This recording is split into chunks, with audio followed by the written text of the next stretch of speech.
trabajo en el Hospital Regional de Talca y soy un médico del sistema público a tiempo completo. Y si estoy acá es por dos motivos. El primero, porque yo era contrario al aborto y después de haber vivido y trabajado 2 años en la maternidad de un país con ley de aborto, volví mucho más contrario de lo que era antes.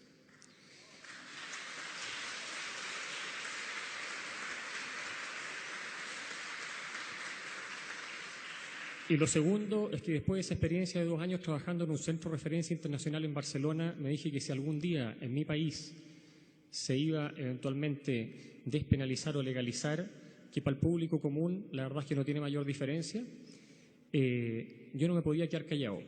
Yo les voy a contar cómo funciona la ley de aborto restrictiva en el papel en los países que la tienen, qué es lo que se supone que se está pretendiendo acá.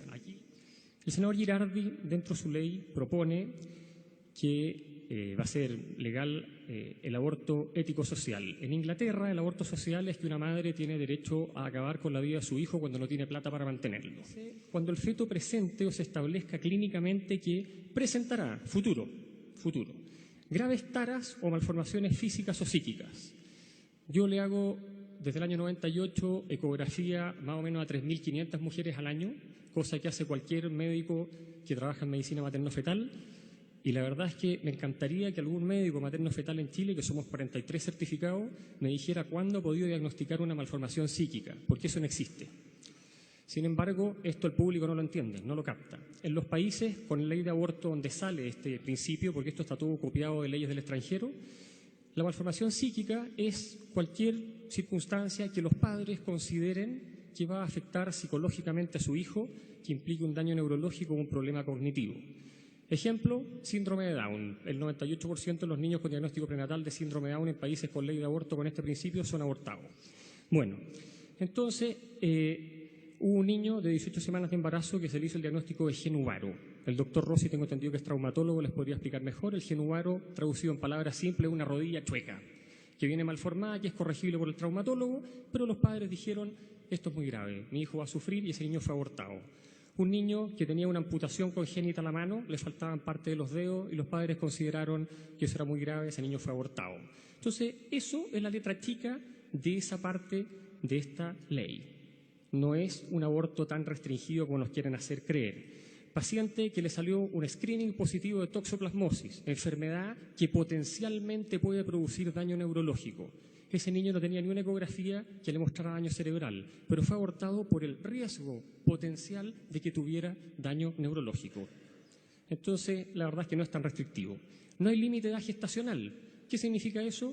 Que una madre con un niño potencialmente en riesgo puede definir la muerte de ese hijo hasta el momento del trabajo parto, situación que ocurre en Francia, Inglaterra y Holanda. ¿Cómo se hace eso?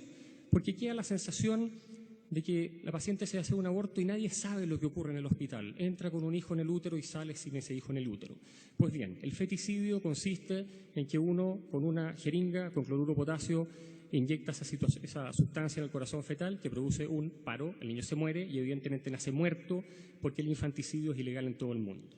Y cuando la fecundación in vitro da origen a más niños, pasa a la sala del lado, donde se hace un procedimiento que se llama reducción embrionaria. Traducido al castellano, inyección de cloruro de potasio al feto que está más cerca de la aguja para eliminarlo. Entonces parece que las leyes no son tan restrictivas, nos están contando algún cuento.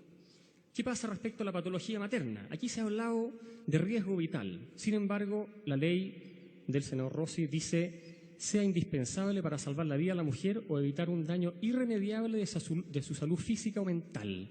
Daño irremediable, ya no salimos de riesgo vital y salud mental. En los países con ley de aborto restrictiva, en el papel, el 90% o más de los abortos por causa materna son por depresión. Cualquier médico de medicina perinatal, no yo, cualquiera, ha tenido la oportunidad de controlar mujeres embarazadas con insuficiencia renal, cardiopatía severa, feocromocitoma, hipertensión crónica, diabetes descompensada, lupus, artritis, hasta me tocó a mí personalmente una paciente que se le hizo un trasplante hepático durante el embarazo.